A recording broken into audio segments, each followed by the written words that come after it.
Every night in cities across America, there are people who do nothing but listen to police scanners and wait for word of murders and car crashes. And then they drive to the scene as fast as they can and they take video. Officially, these people are known as stringers. Unofficially, they've been called the paparazzi of pain. And they are now the subject of a major new Hollywood movie starring Jake Gyllenhaal. ABC's Byron Pitts takes us inside their world. Hollywood's latest inspiration. Those horrific, high-speed, heart-stopping, caught-on-tape moments. Will this be on television? Morning news. If it bleeds, it leads. In Nightcrawler, Jake Gyllenhaal plays the man behind the camera. I'm Lou Bloom. I have some footage for sale. A hungry freelancer who'll stop at nothing. You gotta call the cops. And we will, at the right time. To make it big. Who is Lou Bloom? He's part of a generation of people who are looking for jobs in a world where jobs are redefining themselves. He's a thief, a sort of petty thief at the beginning of the movie. He runs across this accident scene and he sees these stringers, these guys who film accidents and crimes and stuff for the local news. And he finds his calling in an instant. You have a good eye. I want you to contact me when you have something. Something like this. Think of our newscast as a screaming woman running down the street with her throat cut. Caught on camera, a high-speed chase. A pursuit suspect is in custody this morning. That may be harsh satire, but we've all seen it. The chases, the crashes, the chaos. It's a scene early this morning on the 400 block of North Myrtle Avenue. And the just plain unexpected that bring in viewers. Nightcrawler dives into the psyche of this twisted world. Why so dark, his character? There's a special type of personality that can do this job. You have to love the night. Or hate the sun. Or hate the sun, yeah. I actually found myself really disappointed when the sun would come up as I was playing this character. To become Lou Bloom, Gyllenhaal drew inspiration from one of Southern California's other nocturnal creatures. Physically and emotionally, what did you do to prepare for this role? I wanted him to look like a coyote. And in order to do that, I had to look hungry and be hungry. He means that literally. Gyllenhaal lost nearly 30 pounds for the role by eating a diet of kale salads and going on long runs. I would do this loop, this 10-mile loop, and I would picture myself as sort of a coyote, like I was running with my brethren or something after a while. Gyllenhaal's pre-production research included heading out after dark with this man, Howard Rayshbrook. I'm an adrenaline junkie. I love the breaking news. He's a real-life Los Angeles Nightcrawler who for 15 years has been roaming these streets and selling his video. Gyllenhaal and director Dan Gilroy found Rayshbrook after the character was written, but they still got a dose of harsh reality. The first thing he said was, "You guys want you want to wear the bulletproof vest or not?" Because he gets shot at a lot. And that's sobering. We were racing at 100 miles an hour, and we arrived at a car accident in which 3 young women had been ejected from a car, and it was a very horrible, bloody, violent scene. Howard, very professionally, got out his camera and filmed it and cut it together. What was it thinking there?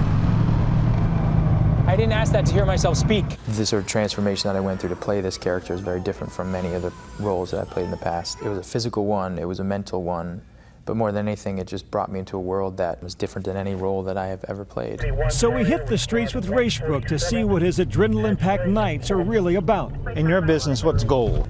Gold is getting something like a crash on tape. We will go to minor crashes on the freeway, and sometimes we're there before the CHP manages to block the freeway, and we get cars piling into everything, and that's worth a bit of money. Stringers like him can make a few hundred to thousands of dollars per night.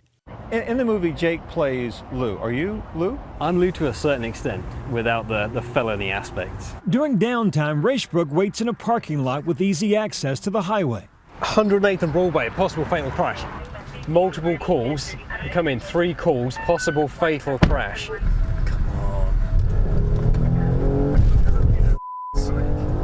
If it's a good crash and it's visual, that will definitely sell. This could be a good start to the night. It's a job where good is relative. So this is going to be a dump the car and run.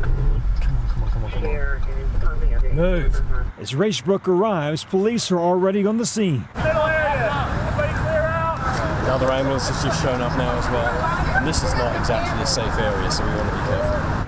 Yeah, that's a brutal impact. I mean, I've seen a lot of crashes, but that is brutal. I just spoke to the fire department. They said that the guy was in full arrest. so it's not looking good. There's a certain stoicism about his attitude. He says he's sometimes misunderstood. You've been called night crawlers, paparazzis of pain, video vultures. Any of those work for you? None of them. None of them. Give me the title you prefer. I'm a stringer. I'm a news stringer. Racebrook also served as the technical advisor on the film, helping, among other things, to translate the complicated language of the emergency scanners that contain hidden tips, if you know how to decipher them. There are 25,000 channels on each scanner. They have 10, 15 scanners. LAFD, LAPD, Inglewood PD, you know, they have every fire department. 211 is an armed robbery, 187 is a homicide. Okay, we've got an officer needs help. I don't know if it's an officer down or a backup, but he was screaming for help in 77th Division. Yeah, there's LAPD everywhere. I've never seen a police force get so many resources into one area so quickly. I will never ask you to do anything that I wouldn't do myself. In the movie's fictional, over-the-top plotline, Gyllenhaal doesn't hesitate to drag a body or violate all sorts of professional and legal codes. I'm Detective Fanieri. I think you withheld information. That would be a very unprofessional thing for me to do. It would be murder. How'd you feel about the way he crossed the line? Because in this movie, your character crosses the line more than a few times. I think Lou Bloom's opinion of that is that he's an artist. My opinion is that I think all the things he says are right, but I think the things he does inevitably do cross that line. The character in the movie clearly crosses the line. Do you ever cross the line? No. You hesitated. There's a few laws we break. You know, we have to get to the scene of things quite fast. You know, we go over the speed limit sometimes. We are very, very safe though. 911, what's your emergency? As the filming progressed, Gyllenhaal found himself identifying more and more with all the different shades of his character. There were pieces of me that are in Lou.